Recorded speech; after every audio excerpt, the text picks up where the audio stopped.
Bonjour les amis, bienvenue sur la chaîne Reptistore. Aujourd'hui je suis très heureux de vous retrouver une nouvelle fois. Visite d'un youtubeur, donc peut-être que tu l'auras vu dans la miniature ou parmi mes stories Instagram. Aujourd'hui je vais visiter l'élevage de Patrick de l'Œil du Celte. Voilà, j'ai des animaux à récupérer en même temps, donc je vais en profiter, faire d'une pierre deux coups. Sachant que Patrick avant était sur Paris, j'avais déjà fait une vidéo sur la chaîne YouTube, je me mettrai sûrement le lien ici ou ici. Là pour le coup maintenant il habite à 1 heure de chez moi, donc je vais pouvoir en profiter pour aller filmer chez lui. Donc n'hésitez pas à mettre ton petit pouce bleu, l'abonnement pour soutenir et le commentaire. Merci à vous. Avec Patrick on a fait un petit challenge, team pain au chocolat ou team chocolatine, donc n'hésitez pas pareil dans les commentaires. Et je te souhaite une excellente vidéo. Salut tout le monde. Donc voici Patrick, l'Œil du Celte. Patrick qu'on connaît maintenant plutôt bien. Donc récemment vous l'avez vu sur la chaîne, il a participé à la Coupe de France Terrario. Où je me suis fait rétamer. Et je remercie ceux qui ont voté quand même pour moi. Merci à vous. Donc maintenant Patrick habite proche de chez moi, donc on a décidé de faire quelques vidéos ensemble, notamment sur sa chaîne. Donc ceux qui ne sont pas encore abonnés, allez-y. Moi j'ai une petite communauté par rapport à lui, mais allez-y voir, abonnez-vous, mettez-lui un petit chocolatine dans les commentaires. Ah putain. J'étais obligé, là c'est ma chaîne, je suis obligé. Vous comprendrez pourquoi, voilà, dans ma vidéo qui va sortir. Voilà, allez voir. Vous comprendrez. Patrick aujourd'hui va nous faire un petit peu le tour de ses animaux. Voilà, donc je vais prendre la caméra, je vais le suivre et il va nous raconter un petit peu sa vie de terrario. Ouais. Alors Patrick, qu'est-ce que tu vas nous montrer en premier? Bah, je vais te montrer. Alors, les gens disent que c'est ma chouchoute parce que je la manipule beaucoup. C'est surtout parce que la bête, elle est facilement manipulable. Parce que je veux pas qu'on mélange les choses. J'aime toutes mes bêtes. On a une approche différente avec les lézards. Toi, tu es très bien placé pour le savoir. Donc là, je te présente Maya. Donc ma petite femelle rouge albinos. Et là, on est sur une femelle qui, alors malheureusement, on n'a pas l'âge exact, mais elle se situe autour d'1 an et demi. Donc là, de souche indonésienne ou thaïlandaise. Donc c'est souche asiatique. Donc elle, tu l'as, on va dire, sociabilisée. Alors l'avantage, j'aime pas trop ce terme. Je l'ai peu habitué parce que c'est l'albinisme pour les lézards. C'est un avantage que beaucoup de gens commencent à connaître. Surtout sur les iguanes, et beaucoup de gens pourquoi se jettent sur l'albinos, parce que c'est des animaux qui ne voient pas très bien. Donc automatiquement ils ont besoin de contact. Donc l'avantage c'est qu'ils ne vont pas essayer de te mordre parce qu'ils te voient comme un agresseur ou autre. C'est le gros avantage, et c'est pour ça que j'ai toujours mis un bémol sur mes vidéos ou sur les forums, à dire faites attention, un iguane c'est potentiellement très dangereux. Et je persiste à le dire. Clairement. Voilà. Tu veux que je te la descende ou pas? Eh bien vas-y, montre-nous ça. Alors comment tu approches toi ton iguane? Alors comme elle ne me voit pas bien, elle voit que des zones d'ombre. Ça c'est des potes à moi qui me l'ont appris parce que moi je vais dire que j'ai des iguanes mais je ne maîtrise pas à 100% le sujet, on apprend toute notre vie. Donc moi je touche un peu la queue et je vois en fonction de ses réactions. Si je vois qu'elle a tendance à essayer de fuir, je n'insiste pas, je la laisse. Hop. Parce que comme on sait que la queue on ne tire pas dessus, donc là elle est un peu haut, elle vient me mettre. Alors l'avantage c'est que chez toi les animaux sont habitués à la caméra. Ouais. Hop. Voilà, désolé, j'étais un peu embêté. En plus elle a été manipulée il y a quelques jours par les vétérinaires. Là en plus on est en train de la soigner parce que madame s'est jetée du haut de sa branche et elle s'est vautrée par terre parce que comme j'ai ouvert et avec l'intention de ma voix elle est venue vers moi, elle s'est jetée et elle s'est rétamée sur la branche. Voilà. Si ça vous intéresse de savoir comment se passe le puçage de ces animaux, allez sur la chaîne de Patrick, je mettrai le lien ici ou ici de la vidéo, c'est très intéressant. Ouais, et en plus, si regarde la vidéo, je remercie encore l'école vétérinaire de Toulouse qui ont été exceptionnels. Donc comme vous voyez, elle est en mue. Tu viens Maya?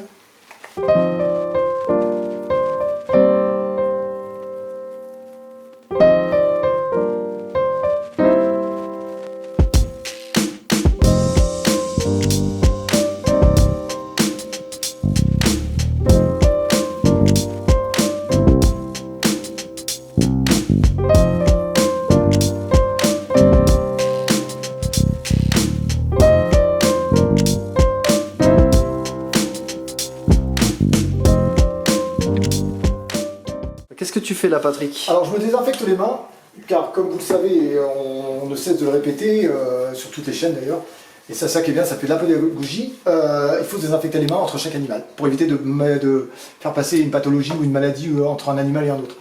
Alors, comme vous pouvez le voir, c'est Logan. Bah, il est parti. Voilà, bonne vidéo, merci. Cliquez sur le pouce bleu, ciao. Alors Logan, il faut savoir que quand je suis dans la pièce reptile, la moitié, j'inverse. Le matin, c'est Maya qui est en totale liberté et l'après-midi, c'est Logan qui est en totale liberté. Voilà, il faut savoir que tout ce qui est là-haut est totalement sécurisé. Moi, j'aime bien laisser mes animaux en liberté. La pièce, elle est totalement sécurisée, à ferme. Donc Logan, 2 ans et demi, petit mâle.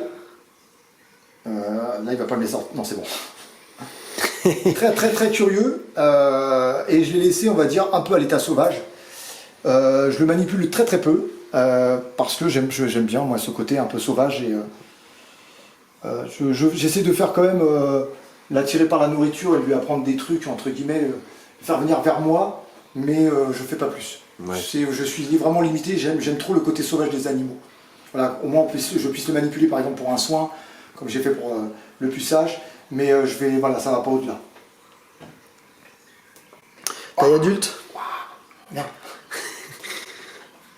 Donc là, il est adulte? On va dire, il est un bon subadulte. Hein. Parce qu'il a que 2 ans et demi, oui. Donc ouais, pas encore la taille adulte, mais on voit déjà que c'est quand même un beau petit gabarit, surtout pour un sauron. Sauron, donc la localité. Voilà. Alors Logan, hein, pour les fans d'X-Men.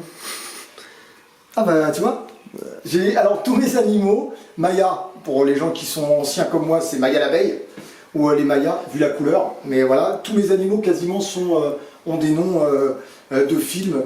Vous verrez Léon l'iguane bleu, il y a les Londingi, vous avez Dark Vador et Leia. Star Wars, alors là... Star Wars total.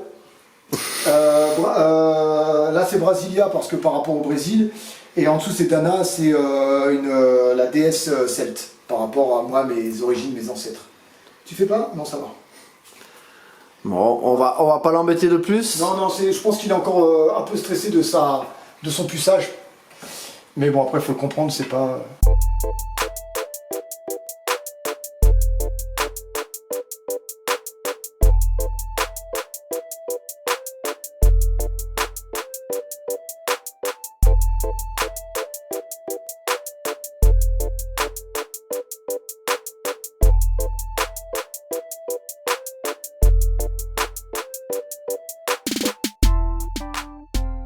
On pourrait pas venir chez toi sans montrer la mascotte, c'est ça? C'est la mascotte de la chaîne YouTube Oedana qui a un peu plus de 7 ans maintenant. Qui fait partie... c'est un coup de cœur. Déjà sur photo, et quand elle arrive à la maison, et c'est... J'aime mes bêtes, il n'y a pas de souci, mais je sais pas, il y a un truc avec elle. Il y a un truc. Bon, on est sur un animal qui est très proche des varans, donc on peut facilement établir une relation avec ces animaux. Ouais, c'est hyper intelligent. Alors apparemment... parce qu'il y avait un degré d'intelligence, c'est le téléju, donc qui fait partie de la famille des Teidae, ou Taïdé, je sais comment ils disent, il y a des gens qui le disent différemment de moi je dis Teidae. Ça fait partie des lézards, des gros lézards, un des plus intelligents qu'il y a aujourd'hui. Mais après, voilà, quoi. Comme je disais, je les laisse à l'état sauvage. Bon, j'ai travaillé énormément avec elle au début. C'était 1 heure, 1 heure et demie devant le terrain à lui parler, à la caresser, parce que c'était catastrophe, elle sautait à la gorge au début. Et puis petit à petit, bah voilà. Oui, parce qu'il faut y penser. Là, on a un animal qui est ok, cool, tout ça. Ils sont pas tous comme ça. Ces animaux qui peuvent infliger de sacrées blessures. Donc, faut réfléchir pas à 1 fois, 2 fois, mais bien 10, 30 fois avant de prendre cet animal. Parce que ça prend la place, ça demande sacrée installation, ça mange. Là, c'est pas juste une souris tous les mois. Et surtout, voilà, ça peut, si on est sur un animal qui n'est pas conditionné ou sociabilisé, ça peut très vite être compliqué. Bah moi, un animal comme ça, c'est 2 ans de réflexion avant de l'avoir. Voilà. Donc c'est comme l'iguane, c'est 2 ans.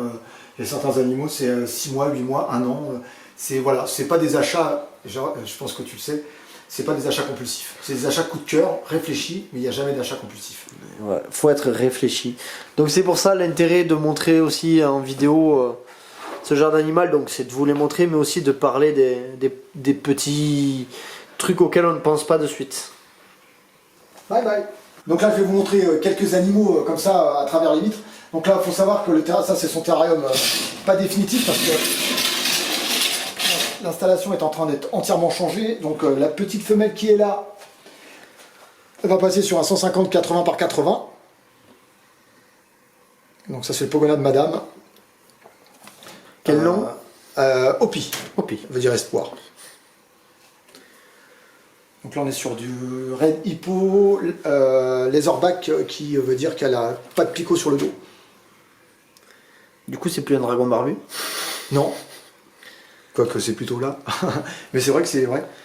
Birded Dragon, comme diraient les Anglais.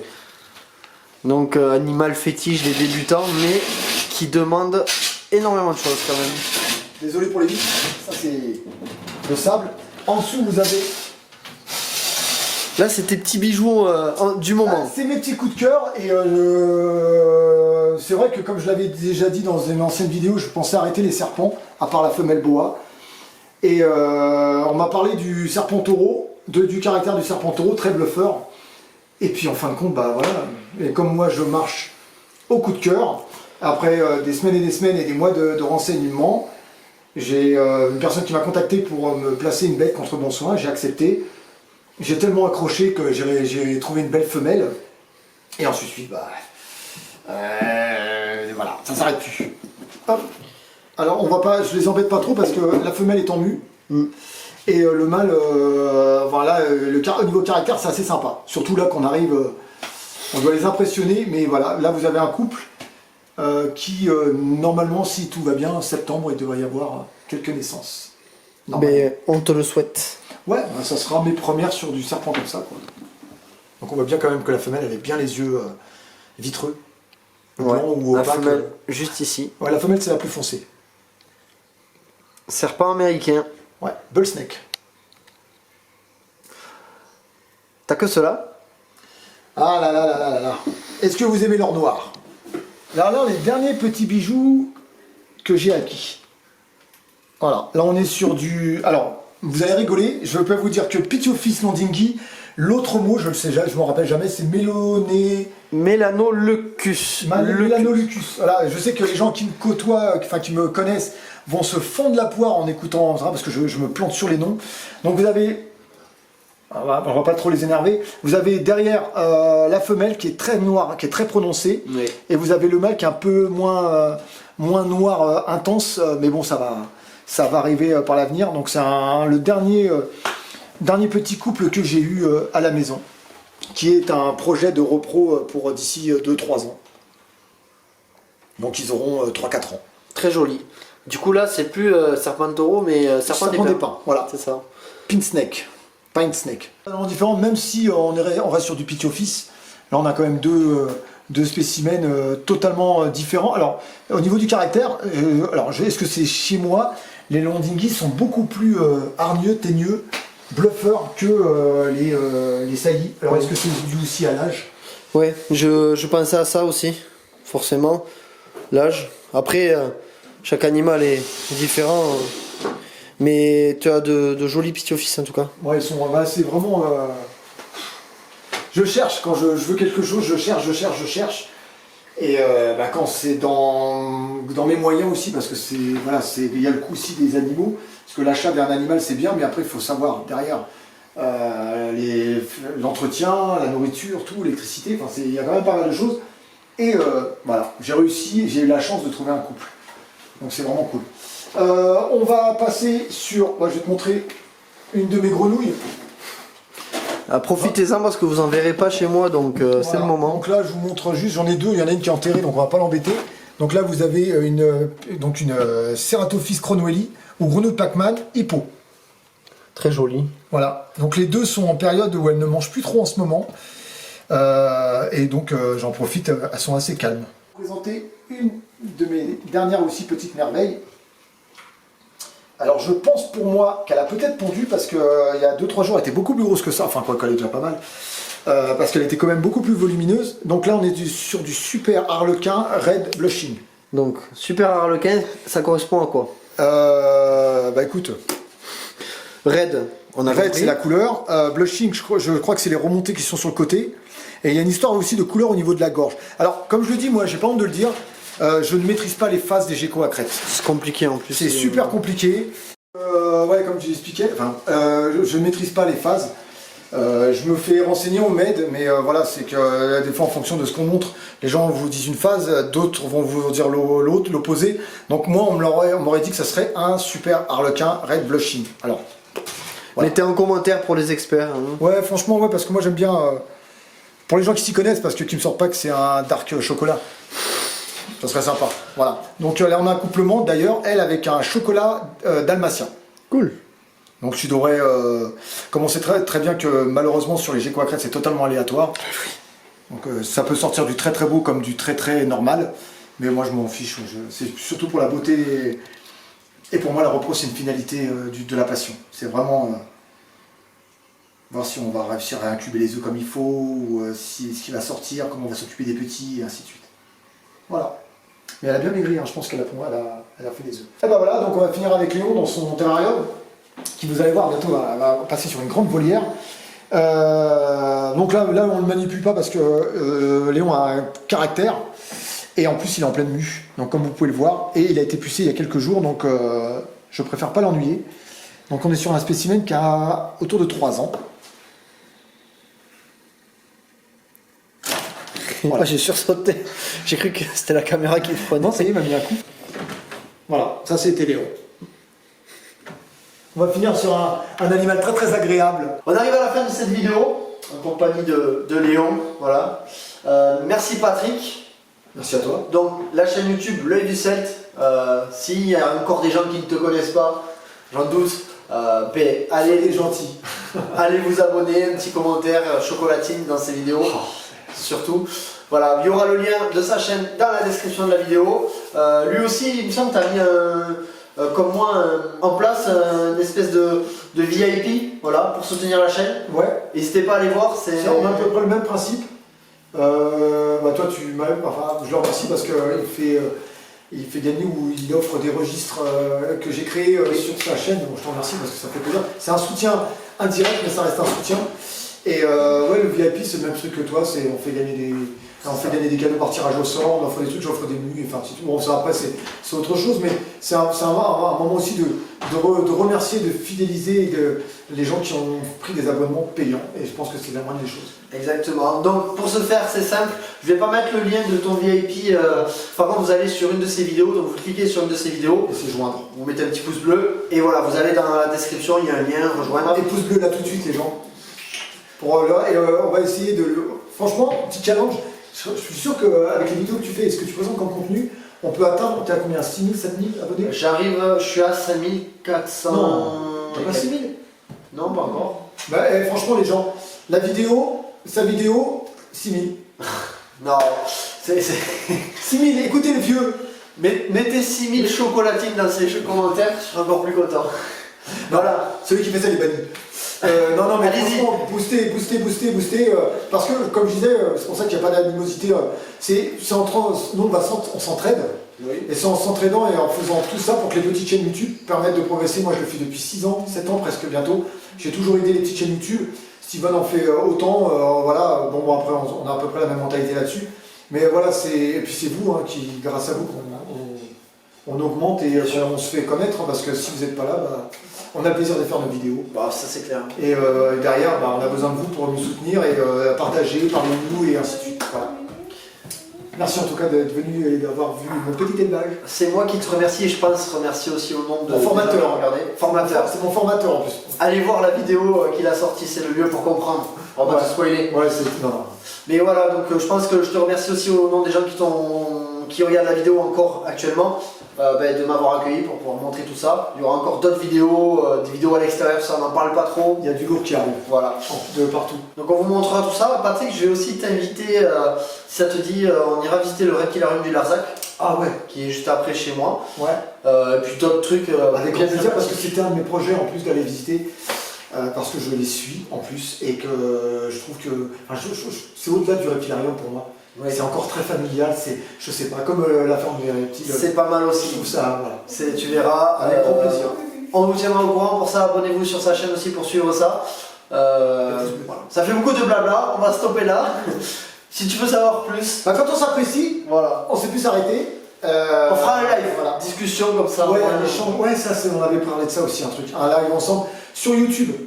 Je parle parce que voilà, les lives YouTube, c'est pour moi le plus intéressant parce que c'est des passionnés qui viennent entre passionnés et c'est beaucoup plus intéressant. Exactement. Merci Patrick. Merci à Martine aussi. Et puis. Merci au chien d'avoir été calme. Voilà, ouais. J'ai failli me faire manger, j'ai risqué ma vie pour venir. Oh, quel menteur. Merci beaucoup, à très vite pour une nouvelle vidéo sur la chaîne. Ciao, ciao, merci à vous.